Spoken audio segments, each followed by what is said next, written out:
The briefing is on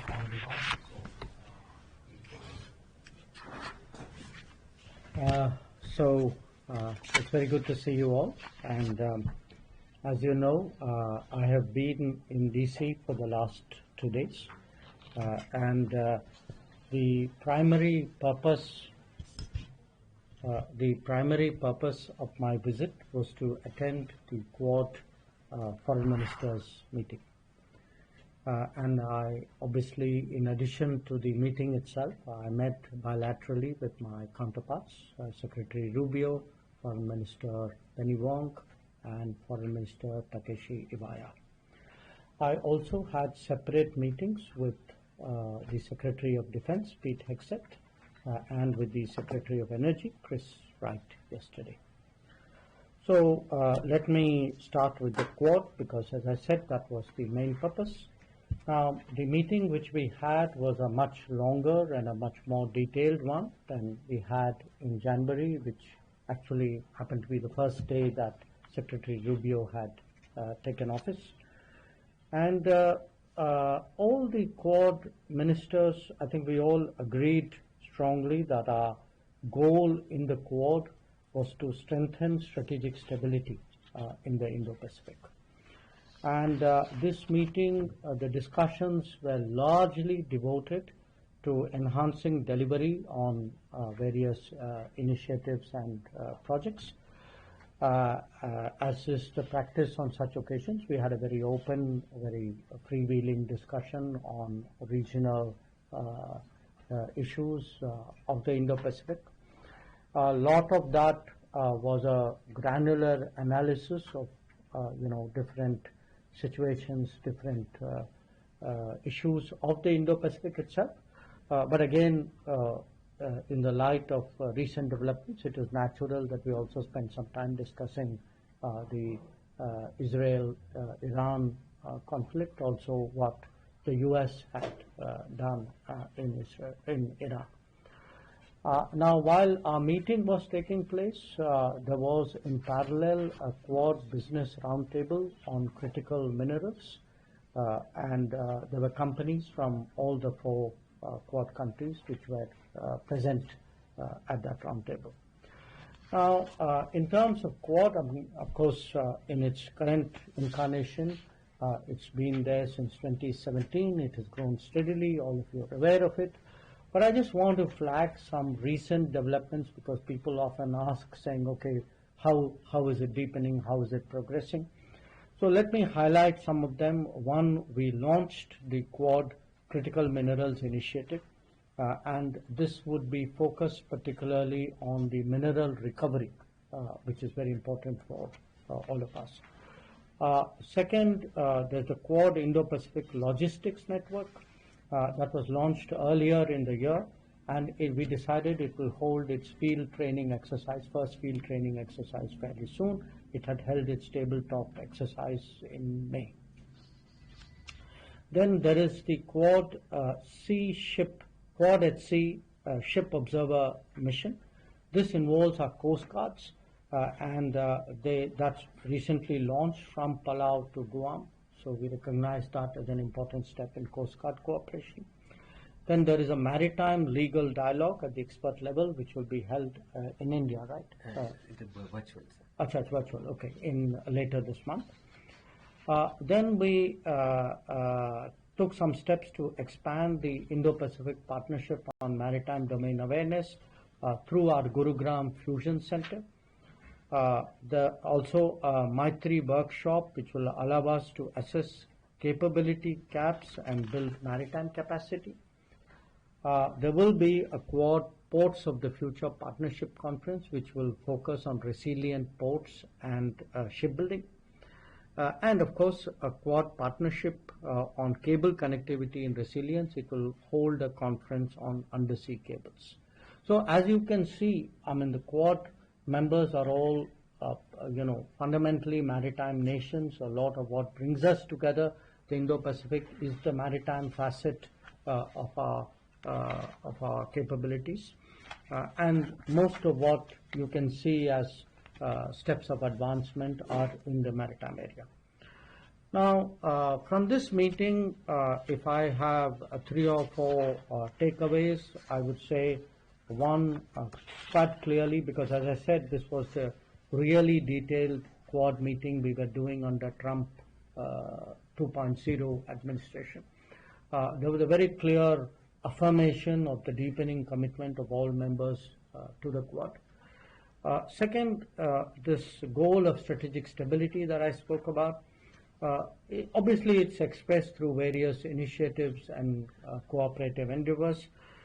And what that essentially means is we are discussing how do we build our own capabilities and those of others through cooperation, and how do we mitigate vulnerabilities. That if there are vulnerabilities of various kinds for various nations, over dependence or reliance, over-reliance in a way, then what is it we can do with each other to address those gaps and make that less of a problem.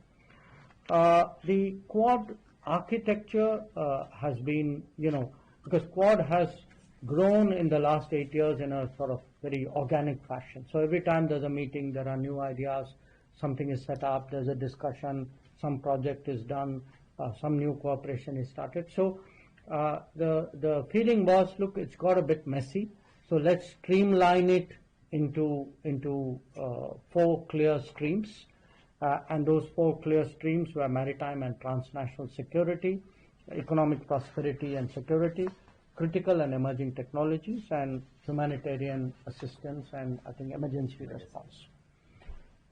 We also expect to hold the Quad Summit in India later this year, and we had a useful discussion about preparing for that. There was, we tabled some ideas, so did others. We had a discussion. Obviously, those ideas have to take form before I'm in a position to share that with you. So that was, the sum and substance of what happened on the Quad side.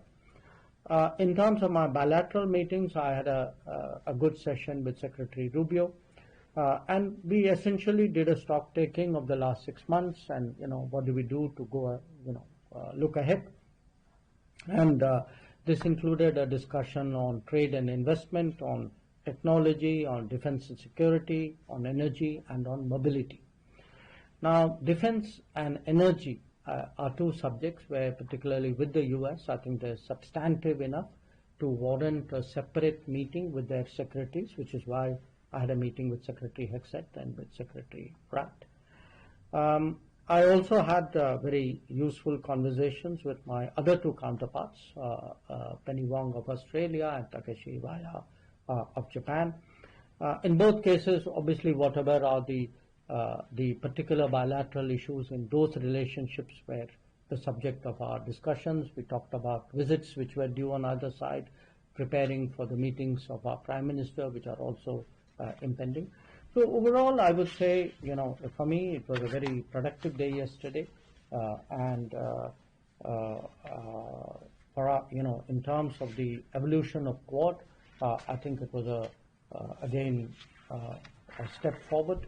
Not just, I would say, in terms of a sort of another meeting of the Quad, but in many ways it was a sort of a house cleaning and a way of making it more efficient. There was we were self-auditing ourselves and saying, okay, how do we deliver better? How do we make it more efficient? So that's the spirit really in which we approached this particular meeting.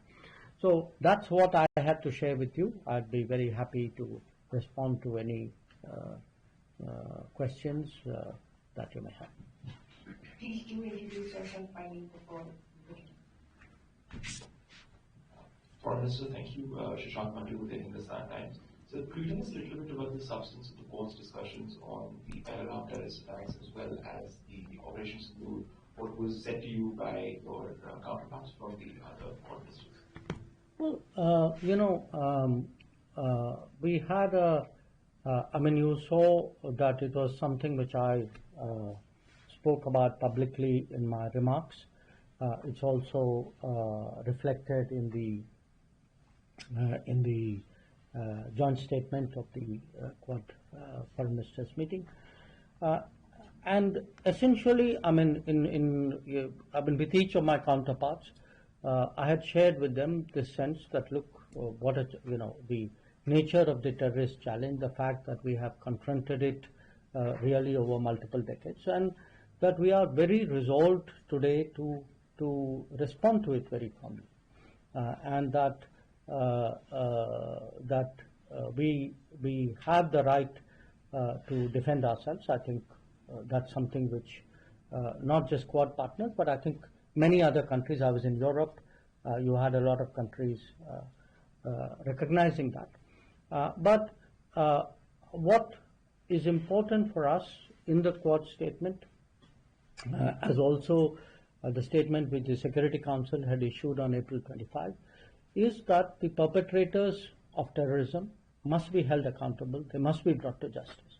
And that's important because we then have to communicate to the world that what we did during, on 7th May, the objective of Operation Sindoor is that if there are attacks, if there are terrorist attacks, we will act against the perpetrators, the supporters, the financiers, the enablers. So that message, I think, was conveyed with great clarity. Minister Saurabh Shukla, I represent News Mobile. I also represent Prasad Bharati and Consolidated Editorial Republic TV. Minister, Prime Minister Narendra Modi took a bold step post Pahalgam and etched a new strategic doctrine of India. There are reports even now that there are Pakistan-based terror groups which are continuing to plot terror attacks against India. There are groups which are active, which are openly seen, the leaders openly. What happens if there is another terror attack on India which is directed from Pakistan or financed by Pakistan? Look, Saurabh, nobody is going to answer that in the hypothetical manner in which you posed it.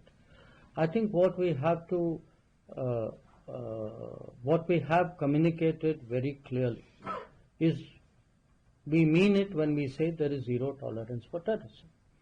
Now, and we also, if you look back at Prime Minister's address to the nation after the cessation of firing on 10th of May, there were some very clear messages which came out of that. So it's really for the terrorist groupings and for their sponsors to absorb and to reflect on those messages. Now, I don't think we are going to spell out if this happens, we will do that. I mean, no government does that. Thanks, Neil. Yeah, good to have you back in DC. Jaishankar from the University. My question is again on Pakistan. I refer to your bilateral with Secretary Rubio. Did U.S. insistence on having played a role in ending the conflict, did that come up? I mean, No. The president has continued to claim credit for it. People must track of, lost count of how many times he's done that. And did that come up? I mean, because there has been some indication from our side, India's side. No, that issue did not come up.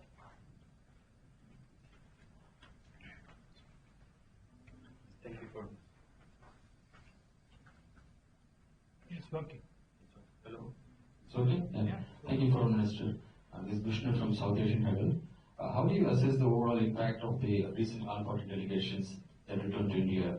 And have they contributed meaningfully in shaping global consensus on India's policy on zero tolerance and to defend its people against terrorism?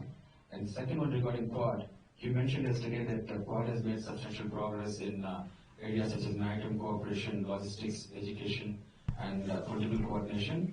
Are there still any outstanding issues or concerns that India is currently discussing with its Quad partners ahead of the New Delhi summit?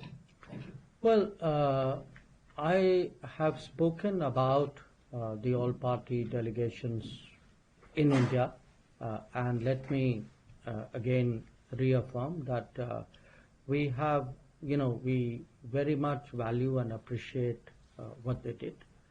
I think when I look at the engagements they had, the conversations, the impact that they had. It's, it's very good for a country. It really serves our national interest. When you have a broad-based set of people who speak with one voice abroad, it conveys a strong message of national unity. It underlines a certain seriousness about responding to terrorism. As a democracy, I think it does, in many ways, does credit to us that you have leaders. I mean, whether you talk of Shashi Tharoor or whether you talk of Supriya Sule or Kanimari Ji, or, I can give you the list, or indeed leaders from the ruling party, Ravishankar Prasad Ji or Jay Panda, Sanjay Jha, who's part of the NDA coalition, or Shinde. Look, all of them, and again, if you look at the members, you had a diversity of people, and you had many people again who have some earlier association with foreign affairs. Salman Khurshid, Anand Sharma, people like Ghulam Nabi Azad, who are well known in many ways. So what it did, and you had some ambassadors as well, former ambassadors. So if you look at the entirety of that initiative, I think when you had a set of people with a track record, with that diversity, you actually saw the political pluralism of India come together on an important issue and send a strong unified message. And I think that was something really great, and it's something which, I mean, quite apart from being a minister, honestly, as a person, as an Indian citizen, I applaud that. On the Quad issue, look, what happened, the way Quad has worked, we started, it's a very, in some ways, a unique organization. It doesn't have a legal, formal framework. There's no document that countries signed up to. So what has happened from the start is we met, it was very comfortable, there was a certain commonality of purpose, there was a common ground which we were covering, there was a convergence of interests which drove us. And every time we have met, and in between meetings, our officials keep talking to each other, we have built up an agenda. And so when you ask me, if you have done this, what remains to be done? Well, there's a universe of things remaining to be done, because it is not like there's a limit. It's not like we have 10 tasks and we have done 5. I think the more we develop the Quad, many more possibilities really would open up. And sometimes the possibilities would reflect the need of the day. I would say 5 years ago, maybe undersea cables was not such a big deal. Today it is. Critical minerals was not in people's lexicon. It now is very dominant. So issues will pop up. New priorities will emerge. Sometimes old ones which were not addressed will also be looked at. So in that sense, I mean, in a good way, you make it up as you go along. You are very open-ended. We welcome any suggestion which any member has, or even which somebody else may give us, and build up an agenda on that basis. And that's the way we've actually built up the Quad, and I'm sure that's the way we'll continue to do that. Thank you, Mr. Minister. Reena Bhargava, JNI. The Quad members also expressed concern about the South China Sea. I'm wondering if you have anything to add on or share something on in terms of the conversations. And the U.S. also plans 500% tariffs on import of Russian oil. I'm wondering if there were any discussions. You're talking of the Senator Graham's. So if there are any discussions on that front too. Well, on South China Sea, we had there was some discussion, because, as you know, that is an issue great concern, not just to Quad members, obviously to Quad members because we are all maritime, but to the region and in many ways to the world as a whole. And a lot of the issue is really issues pertaining to UNCLOS, and there's been a tribunal verdict there, and the issue is to find a sort of a solution to the disputes which are there pertaining to that. And obviously the Quad members all have a shared interest, because for us it's a very important international waterway. So how to ensure that it stays calm and free of conflict is something which is a common priority. Regarding Senator Lindsey Graham's bill, well, obviously, any development, but which is happening in the U.S. Congress is of interest to us if it impacts our interest or could impact our interest. So we have been in touch with Senator Graham. The embassy, the ambassador has been in touch. I think our concerns and our interests on energy security have been made conversant to him. So we'll then have to cross that bridge when we come to it, if we come to it. So thank you for doing this all. As you have mentioned during this bilateral meeting with your U.S. counterpart, you have discussed so many wide range of topics.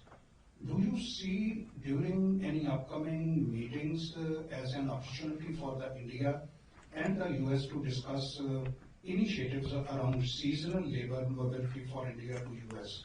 As we see the significant contribution of the Indian and Sikh community in the sectors like agriculture, transportation, retail, and hospitality. It will be win-win situation for both the countries. I note that you have that point of view, but I would say on my visit, obviously that specific issue did not come up. But I did raise the question of more efficient and smooth issue of visas, because I think that is a public concern in India. And as a minister, I obviously reflect the concerns of my country when I come to the United States. So I did raise that issue. But on the particular aspect that you mentioned, no, that did not come up for discussion. Thank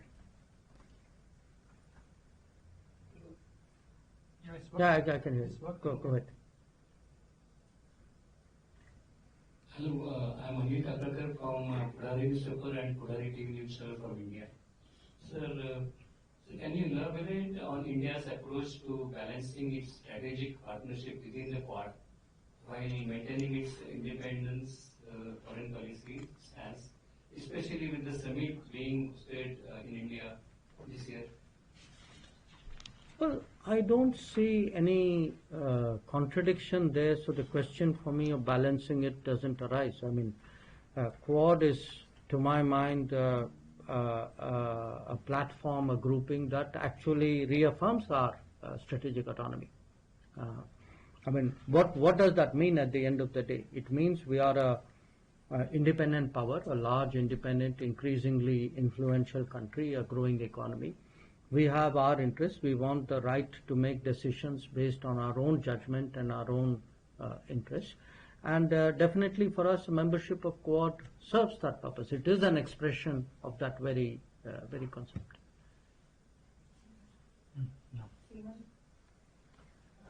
Seema Siruri, Economic Times. Mr. Minister, yes, on. We can.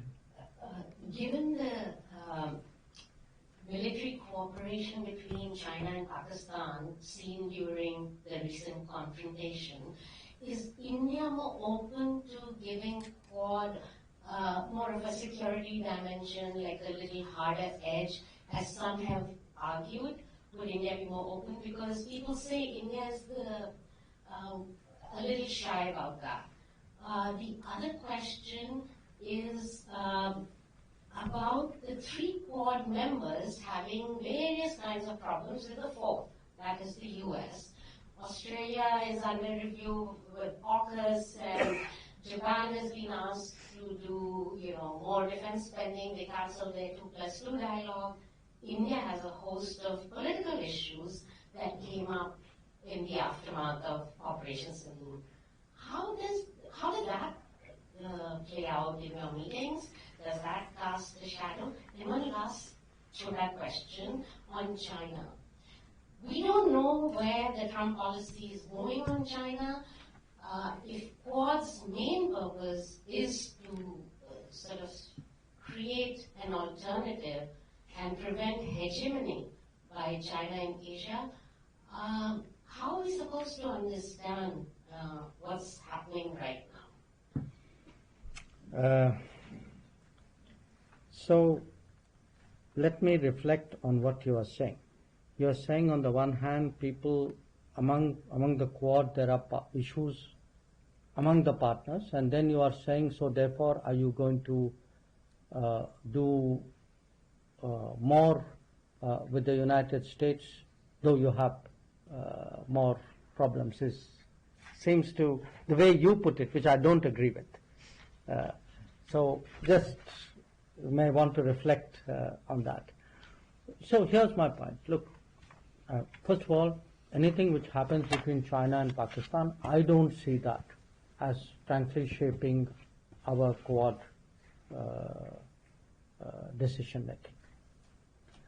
You talk about people say a lot of things. It's a free world, almost.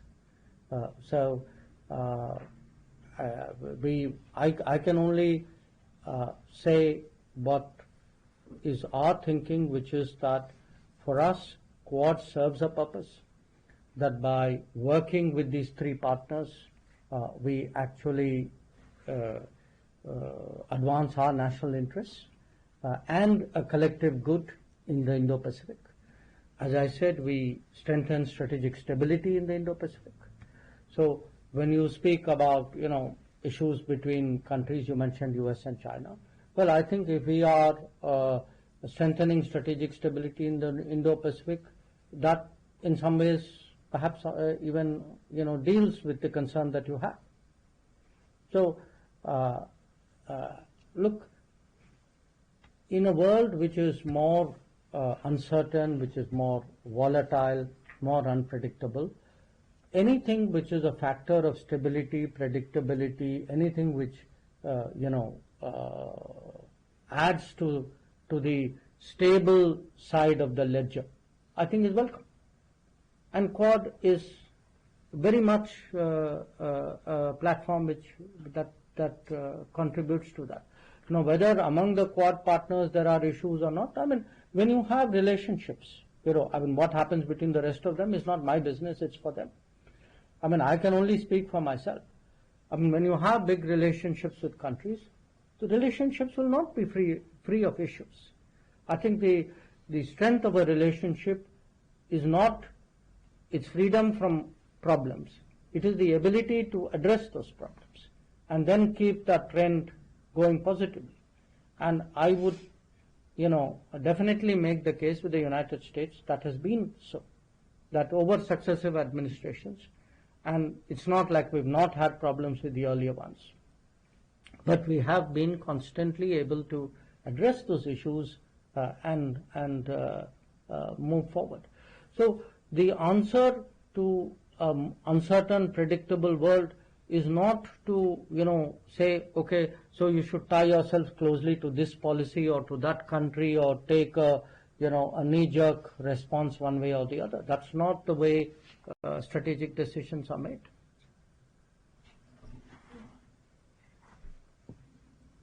Good afternoon, Minister. Two questions. Given India's growing role as a net security provider in the Indo-Pacific, how does the Quad envisage strengthening the regional security architecture in ways that complement ASEAN's centrality while reinforcing international law, particularly UN Convention on the Law of the Sea? And secondly, India has emphasized the importance of elevating the voice of the Global South within global governance frameworks.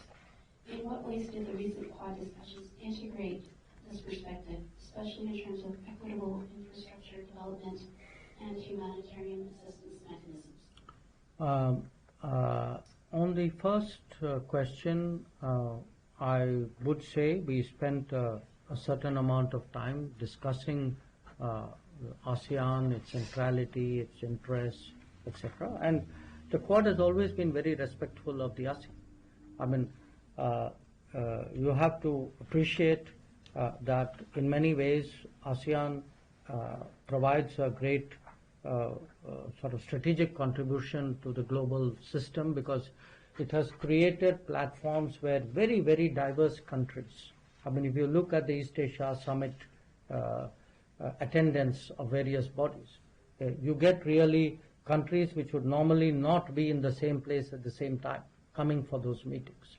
So I think that value of the ASEAN is something we appreciate as Quad, definitely, I would say even as India.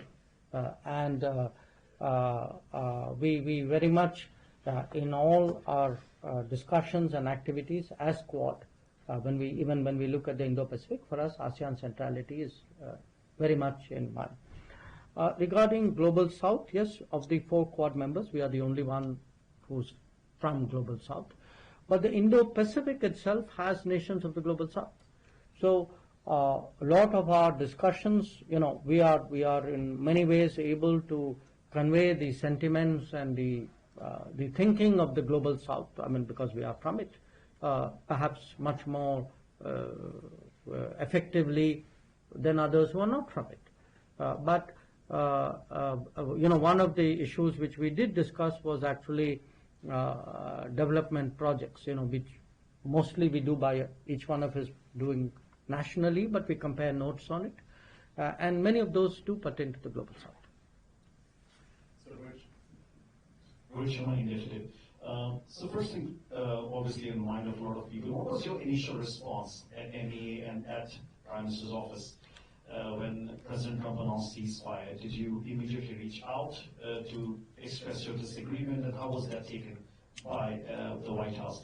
2 years ago, second question. 2 years ago, I asked you in one of these briefings, and you noted that Pakistan was no longer a central piece to bilateral relationship between India and the U.S. Has that changed now after Operation Sindoor? And third, do you believe there is a double standard when it comes to terrorism?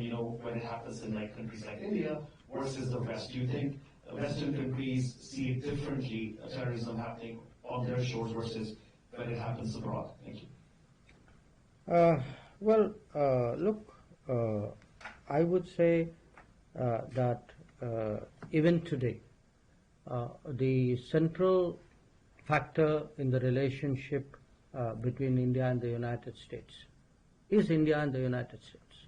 It is our complementarity in many ways. It is the benefits that we get from closer relationship that is actually driving it. It is not, big relationships are not forged in terms of third countries and where they fit. The comment I made to you earlier, I would say applies even today. That, if I am talking about when I'm looking at the future of our ties with the United States, or if I even look back at the progress in our ties with the United States over the last 20 years, I would put it to you, a lot of it is, it's about trade, it is about investment, it is about technology, it is about mobility, it is about energy, it is about defense. So I would really urge you to get over the idea that we need to define ourselves vis-a-vis third countries in order to forge ahead somewhere. That is not the case. We are a big country. We are, among the top 5 economies of the world. We are the most populous country in the world. Our influence is growing. We must have that self-confidence, even in asking questions.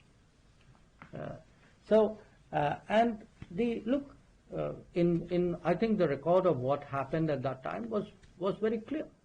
The ceasefire was something which was negotiated between the DGMOs of the 2 countries. So I will leave it at that. And on the terrorism issue, again, look, it is a fact that countries, often countries do not take a position when some other country is a victim of terrorism, which they would do when they themselves are. We have, in that respect, honestly been much more consistent and principled. That we have, when terrorist incidents, attacks happen elsewhere, outside India, we have largely followed the same position that we have taken when they have happened in India. So, if is your point that others not doing it, my answer to you is yes, you are right. Many of them are not doing it or not doing it sufficiently enough.